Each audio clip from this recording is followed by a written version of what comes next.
We're tracking all sorts of things, among other things, the fashion of the delegates. And I want to point out the latest trend that we spotted. This is Joe Neglia from Tempe, Arizona. Tempe, Arizona. This is your first convention?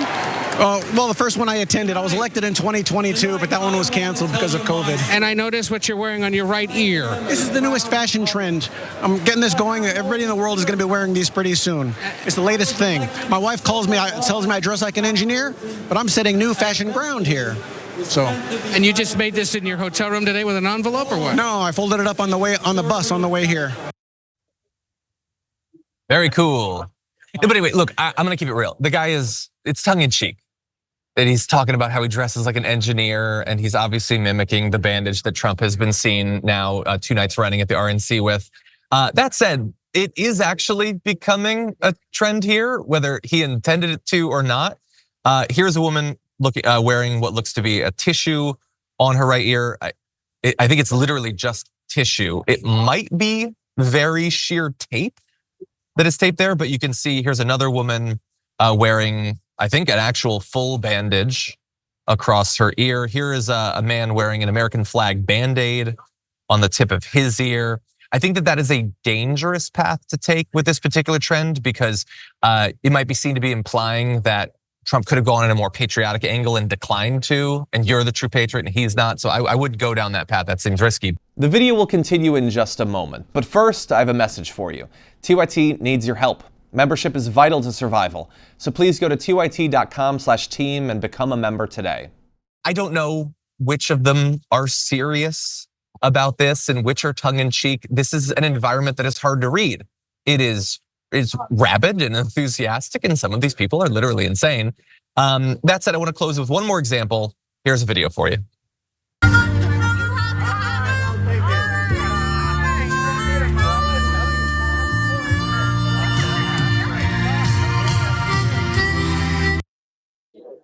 Now, some of you might think that is a man doing cosplay as Uncle Sam. No, we checked it. That is actually Uncle Sam in that video. It is the legit Uncle Sam.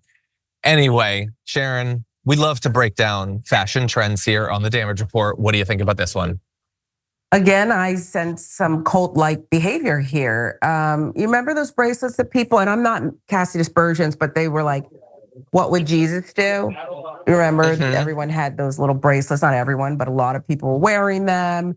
And it just became a thing. And maybe I'm making too much of it. But when they put these bandages, was it the left ear or the right ear? It was the right ear, right? So you right gotta ear. place it. Yeah, it's the right ear.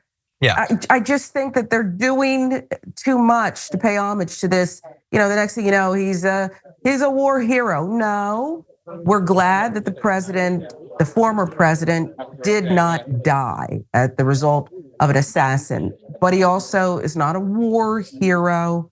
In fact, you know, there's the whole bone spurs thing where he wouldn't go. But I just think let's come on, okay? Dial it down. This. You're wasting tape and band-aids and a lot of things. It's not necessary. Yeah, I could not agree with you more. Look, at the convention, if you just want to have fun in a variety of ways, this is the place that the biggest geeks in politics get together. I understand that.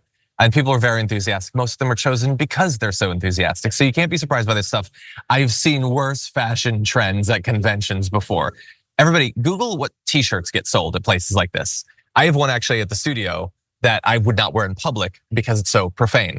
But anyway, I would just like to throw out one little thing. And to the audience, please let me know if you think that I'm being a D here. Maybe I am. Maybe I'm being too extreme. And if I am, I'm sure I'll get a look from Brett. But you know, like a person died and 2 other people suffered horrible injuries, and you're commemorating the boo-boo.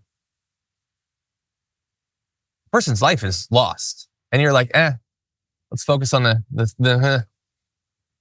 I don't know. That seems weird.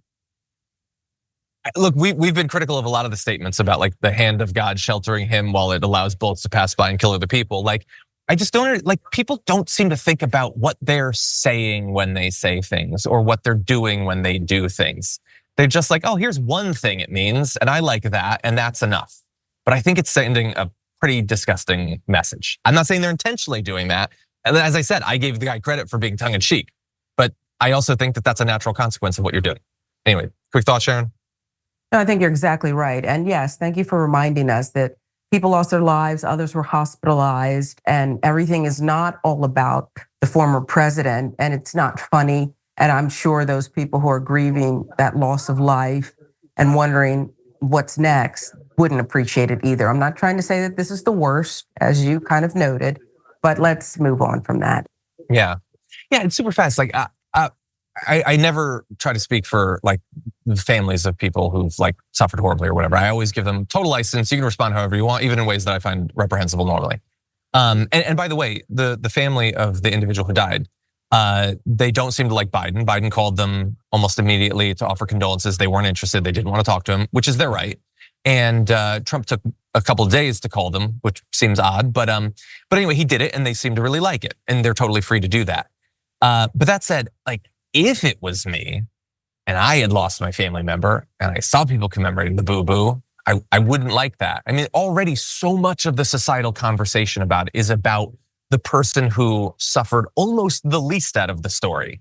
And honestly, if you're talking in a macro sense, has not overall suffered, likely has benefited from it.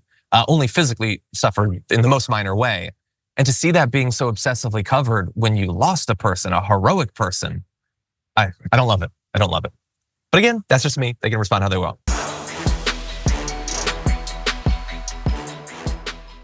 Members make a difference here at TYT. You help make the show happen, and we see you in the chat with your loyalty badge. Click the join button to become a member today.